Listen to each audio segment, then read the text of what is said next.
है कि हम उस विषय पे बात ना करें तो अच्छा है। हमारी बात इस बढ़ोतरी के तौर पे होनी चाहिए। भाई से गले मिलेंगे।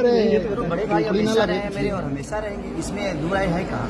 वो मेरे सम्मानित हमेशा रहे हैं, आज भी है, कल भी है और आजीवन हमेशा मेरे सम्मान में है वो, और हमेशा मैं सम्मान करूँगा क्योंकि भोजपुरी के अंदर संस्कार है, और संस्कार है तो संस्कार में ये हमारे बड़े भाई लोग हैं, इनको देखकर हम बड़े हुए हैं और इनके आदर्श को अपना आदर्श बना के ही हम बड़े हुए हैं। तो कोशिश हमारी हमेशा अपने क्षेत्र में रहती है कि हम बेहतर से बेहतर काम करें और उसी पे चर्चा करें तो ज़्यादा बेहतर है, क्योंकि काम से ही चीज़ें बड़ी होगी, विवाद से चीज़ें बड़ी नहीं होती, एक काम से बड़ी होगी। और मुझे लगता है कि हमें काम ही करना चाहिए।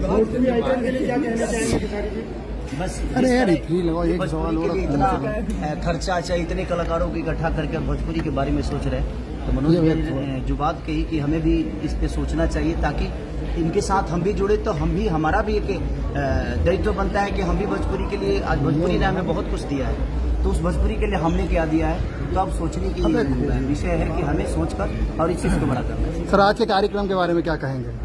अभी कार्यक्रम शुरू हुआ है, अब खत्म होने के बाद बताएंगे जब हम लोगों ने कितना एंजॉय किया। आपसे एक क्वेश्चन मेरा ये है कि जैसे अभी स्टार्टिंग में मैंने देखा कि आप इनके आकर के पैर छुए, मुझे बहुत अच्छा लगा सर। इंडियन कल्चर को आप प्रमोट किए, आमतौर पे ये चीज होती नहीं है सर कि किसी इंडस्ट्री में कोई पैर छुए। सर मुझे बहुत अच्छा लगा इस चीज को लेकर। तो ये कहना चाहूंगा सर, जो आने वाले हमारे युवा पीढ़ी है सर, तो आप उन्हें क्या मैसेज देना चाहेंगे सर? देखिए, बड़ा क्लियर मैसेज बा। जी जी जी सर। और मैसेज ये है कि हमारे जो नए डायरेक्टर्स हैं, जो नए स्टोरी राइटर्स हैं, उनके ऊपर जिम्मेदारी बहुत बढ़ती है। भोजपुरी में क्या हो रहा है कि अभी स्टार बेस्ड इंडस्ट्रीज हो गई। आप सब सवाल मनोज तिवारी से करब, सब सवाल खेसारी से करब।